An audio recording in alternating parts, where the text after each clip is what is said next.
So, hey, and welcome, Patrick, Leaving Cert student in presentation at the Nrai. Patrick, obviously the game has changed after all this time of studying and working towards things. They have come out and said that the Leaving Cert this year will be predictive grades. There are no exams. As a Leaving Cert student, I just want to check in how you're feeling, that you're okay, and just how and what do you feel about that decision. So you got your summer back, and that was a big bone of contention for a lot of students, and obviously the whole prospect of having to sit exams at the end of the summer. Before they made that decision, how are you feeling about the July 29, that whole strategy? It was really stressful because you're planning for exam, but you didn't know when it was. So you have to study for an exam that you didn't know when it was going to be, and it could have been next week, it could be in 2 months' time. So it's hard to know how to peak at the right time and how to set yourself up properly. So it was literally like I said, they were moving the finish line. I was going to say I set a goalpost, but like training for a championship, but the championship was moving. So you said the word relief. The pressure's off. So you think it was a good decision? For me, yeah, I'm happy with it because the longer they drag it out, I think the worse students would have gotten, because it's like you're saying with a race. It's like doing a 5K and then they move it to a 6K and then a 7K. You're just not going to be able to be at your best for it unless you're training for that race. That's a great analogy. And just question on the predictive grades. And obviously now it's down to the teachers. It's down to your performance over the last year and a half. How do you feel about that? Well, I don't have any issues with any of my teachers, thankfully. But you see, I think that's the way it should have been done anyways, because it forces students to work all the time instead of go up by 100 points right after their marks. But when you're working all year, you will get reward in the end. And I think this will reward those students. And what about the students who obviously are the guys who kind of cram at the last minute?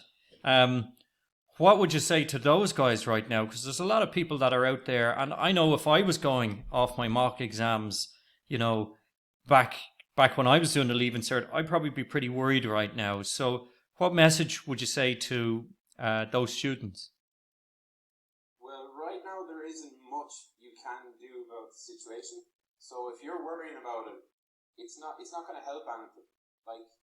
Everyone will worry, and everyone's going to be thinking, how are these grades going to go? Because it's unknown to everyone, really. So we're all kind of in this together, in a way. I know everyone has different situations and all that, but we are all in this together, like all the Leaving Certs. And obviously, a lot of people are going for points and places in college. I mean, that's the bottom line for most students. What would you say to them right now? Because there's a lot of people fretting over the fact of, will I get the points? Will I get into college? What's your approach to that? Well, for me, I plan on doing teaching, but there's so many different routes and entries into your courses. So for me, teaching, there's different colleges with different points, different courses, and then there's always a back door as well. There's always a way into the course you want to do. So if it's there, you will get it. So it's to have the plan B and the plan C. Yeah. And the back door, as you said. So the good news is you have now not to do the Leaving Cert, which I suppose for a lot of people, though, it's disappointing. Obviously there's no graduation, there's no last day, meeting your teachers, all of that stuff. How are you coping with that, or how are you guys getting through it? Well, we're trying to sort out our own graduation and our debts and all that sort of stuff. And for the last day, anyone I've talked to, if we only had known that was our last day, it would be completely different. For me, my last day, I was actually gone to the soccer match. So I wasn't even in school. So like, it is disappointing because even for doing your Leaving Cert, like, you've worked so hard for this, and then it's just taken away. So it's like you're thinking you've done so much, and now it's just for nothing. But it is for something, because you're still going to get rewarded for that work. So that's very interesting. So what you've said is you're working for something, it's been taken away, but there is still something there for you. Yeah. So, obviously the great thing is that you originally, or a couple of last week, we'd no summer. You were looking at no summer, but now you have your summer back. What is your intentions for the summer, or what would you say to other Leaving Cert students around the next 4 months? Yeah, well, it's looking like we might be going back to college in maybe November, and that's like 4 months, and that's a longer summer than we'd normally have. So for me, I have a few things like driving. I want to learn to drive, theory and all that, and then for myself, soccer. I can do my own training and all that sort of stuff. And there's new things you can learn, like learn to play an instrument or things like that. So there's lots of things you can do, and there's so many ways that you can enjoy the summer, even if it is just this lockdown. There's still so many things you can do. It's really a kind of it's your choice, really, isn't it? Because it's so easy to get sucked into. It is so easy to get sucked into social media, Netflix, and all of that. So, how do you counteract that? Well, I do love my Netflix, but I think the best way is to try and get up early. Like, set something that you will do at, let's say, maybe 10 o'clock. Because then that's something to get up in the morning. And if you don't have something to get up for in the morning, then you'll stay in bed till 12, 1.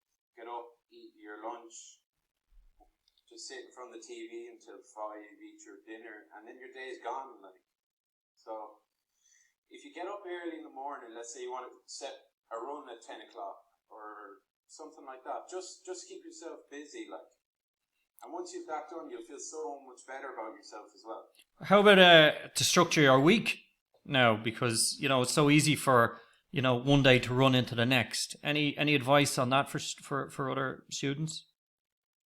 Well, for me, when I was we were supposed to be in school, but we were studying at home and such, I had a timetable for myself. It was to set it out so that I could work off that, just so I have an idea. It wouldn't be like a strict schedule, but it's something just to keep me going each day. And for this period when we're off and we have our summer, you could do a sort of timetable, but you could list stuff off that you're going to do each day.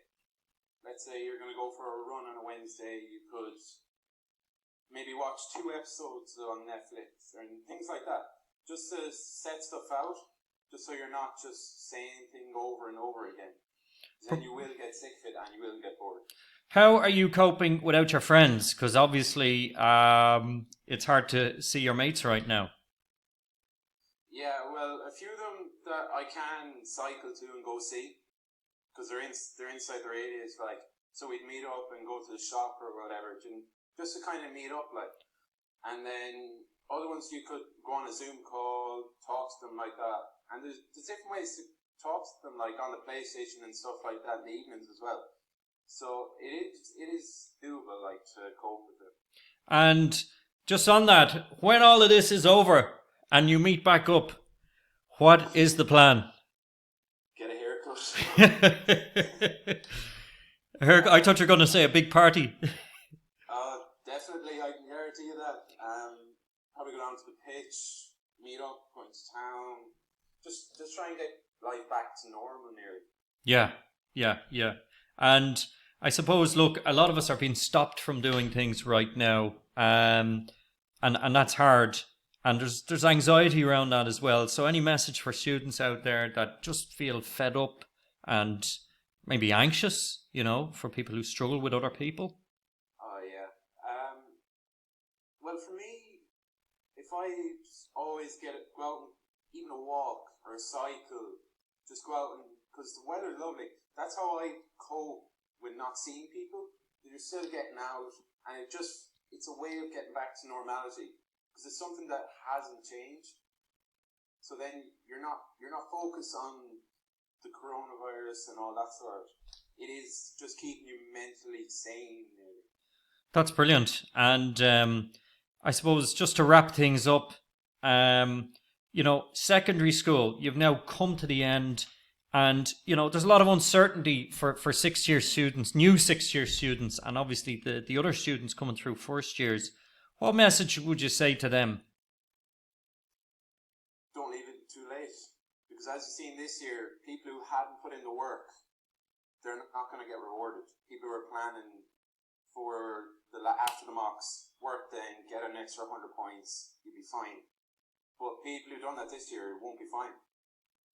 So for those students, it just shows that you do need to work from the start. Because if you don't, something like this could happen again. Yeah. So you do need to work, but you don't need to stress about every exam, because you are just going to cause more trouble for yourself. But if you just put in your little bit of work constantly, it's a lot better than trying to put in a lot of work at the end. And I suppose you didn't get a chance to maybe say goodbye to some of your teachers, and they have a very difficult job right now. And I know a lot of students are being very nice to their teachers. A few messages going doors away. But I suppose overall this is hard for teachers as well right now. So and hard for schools and parents. So any message for the for parents or for teachers at this stage? Well, if any of my own teachers are watching this, I'd like to say thanks. But I remember I was on a Zoom call with my own Irish teacher the last day, and she was just saying goodbye, and it was strange, not in person. But I do hope we have a graduation, and I think the teachers do as well, so that we can meet up and we can see each other, because the teachers have been with us for 6 years. So it would be nice for them to say goodbye as well as us, and it would be nice for us all to get together, the parents, the teachers, and everyone, to have a proper send-off, because the last 6 years are probably the most influential in our entire lives. So it'd be nice that we could just share a moment at least, just to say goodbye. Great stuff. Well, listen, Patrick, on that note, and I just want to say a huge thank you to you. You're a top man, and there's just some, great information in there for a lot of students, and to just take the opportunity to wish you the very best luck in your exams and for the summer and for your future career. Thank you. Very much, Ray.